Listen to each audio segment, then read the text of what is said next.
Let's talk about The Cell, a movie that can only be described as a surreal fever dream wrapped in a psychological thriller. It's like someone took the darkest corner of the human mind, dipped them in Y2K aesthetic, and threw Jenifer Lopez in the mix for like good measure. And if you're into it, let's do it.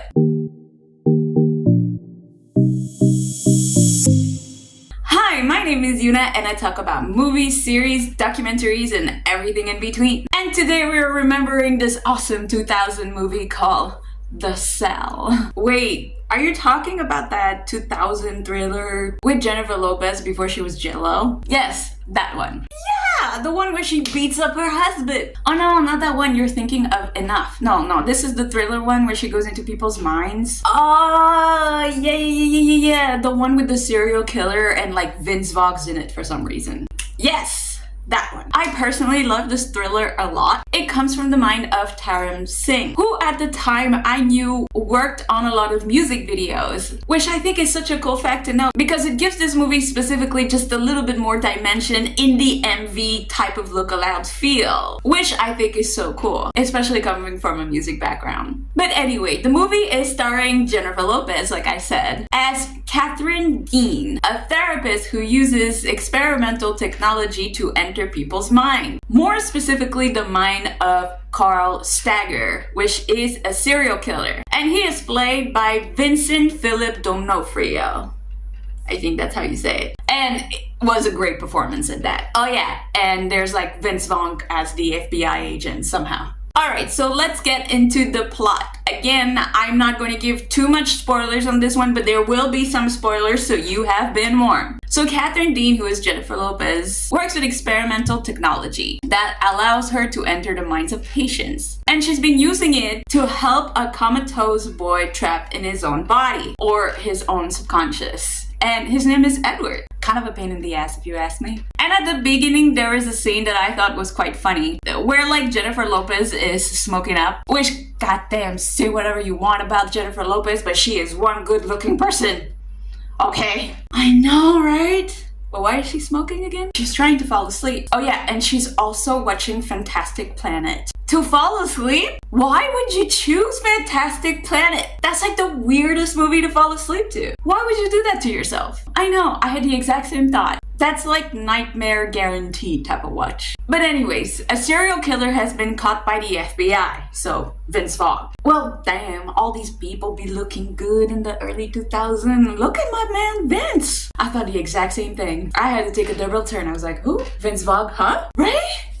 I know, that's a good looking man. But unfortunately for the FBI, when they manage to catch him, he happens to have a seizure due to a type of schizophrenia that he has, and this results him into going into a coma. And his last victim is trapped in this weird water-filled like glass cell that just keeps on filling up as the hour go by. And I believe she has like something about 48 hours before the cell is completely filled, which means that Vince Vaughn have to get her before it's too late. So of course, that's where Catherine comes in. Using the mind-linking technology, she has to venture into Carl's subconsciousness to uncover the truth and to get some information about his last victim. But it's also where she is met with very weird landscape that reflects the serial killer's psyche. As a person, I think being in a serial killer's psychopathic schizophrenic mind is the last thing you would want to be in, because it sounds horrifying. Oh wait, is this the part with the horse? Yeah. That part always freaked me out. Especially when you see that the horse is like still like breathing and the heart beating and everything being separated in these like oh my god, yeah. I know. Please stop. And of course, within this world, you get to meet all of the faces of the serial killer if you want. You get to meet the child in him, you know, that is abused severely by his father. Of course, you get to meet him as himself, just a simple man. But then you also get to meet this very ego-filled self that he has imagined to be equal of this like weird king of the macabre. That's how you say it in French, and I know that's where the word comes from, but like, king of the macabre. Macabre. King of weird stuff, okay? And where he creates horror-fueled, imagery around him. Ah, you mean the dolls, don't you? Yeah. Sad. So sad. Yeah, I'm talking about the dolls. They are quite sickening when you watch them. It's just like, I don't want to be one of them. And the thing is that Catherine just keeps going deeper and deeper into his mind. And the deeper she goes, the more dangerous it becomes from her. Because she could potentially believe that his subconscious is the truth and be trapped in his mind. Which is something that Carl absolutely wants. So when it finally does happen, when she does get caught, well, guess who's gotta go and rescue her? Vince Vaughn. That's right, Vince Vaughn. So he preps himself and go in there without any preparation on knowing what he's going to do. Because Catherine is supposedly a full-on psychologist. But I mean, Vince Vaughn is just a dude from the FBI, so I don't know why he's qualified to go with somebody else's mind, but he is. And he's going to try to get Catherine and some answers about the last victim, because it's still under 48 hours and they gotta go fast before this woman dies in the water-filled cell. Oh, I remember this as well. Is this the part where he like tortures Vince Vaughn? Yes. The scene with the inside stuff coming out. That one. Yep. But eventually Vince Vaughn does what he's supposed to do in the mine and successfully gets to save Catherine and get some information about the last victim. And as soon as they wake up, he just goes right out of there and saves the last victim, which is, yes, amazing. And actually there's a lot more to the ending, but you know what? If you're that interested, I'm going to let you find out.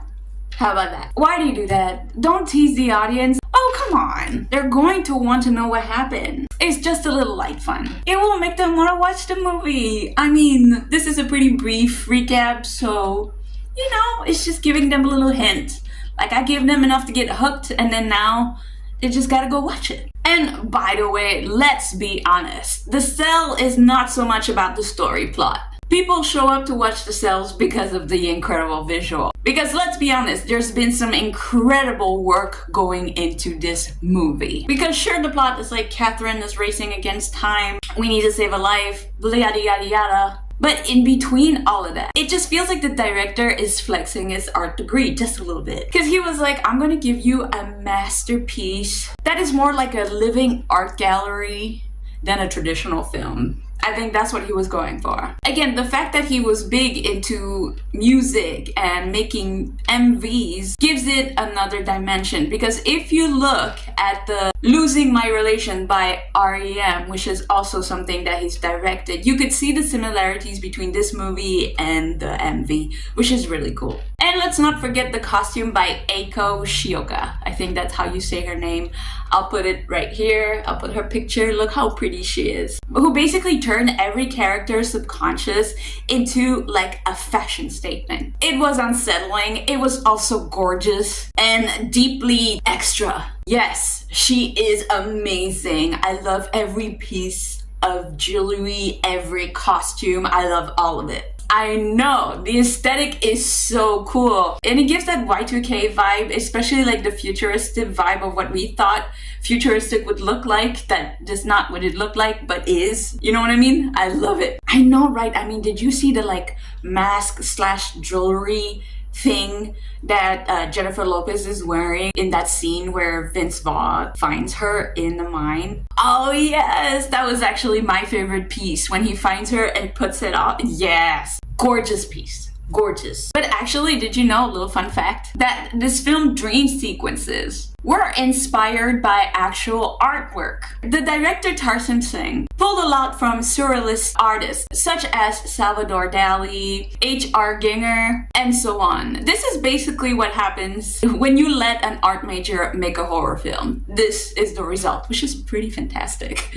But my final thoughts of the movie. The Cell for me isn't your typical thriller. It's bold, it's weird, it's a little bit pretentious, but that's what makes it memorable. It combines psychology, horror, crime, jaw-dropping visuals, and it creates an experiment that just sticks with you. It's definitely a good watch. For sure, one of my number one. I mean, if not for the plot, you know, for the visuals. So true. It's a beautiful movie. Beautiful scenery. I mean, after all, it's not every day that Jenifer Lopez faces a serial killer in her dreams. But let me know, have you ever seen this movie? What did you think of it? Did you like it? Is there any other 2000 peak movie that I should watch? Also, if there is any movie series, documentaries, or anything in between that you would like me to do, please let me know in the comments down below so I can do that for you. That is it for me today. Thank you so much for being here. Thank you for watching. I hope you guys have a lovely day, and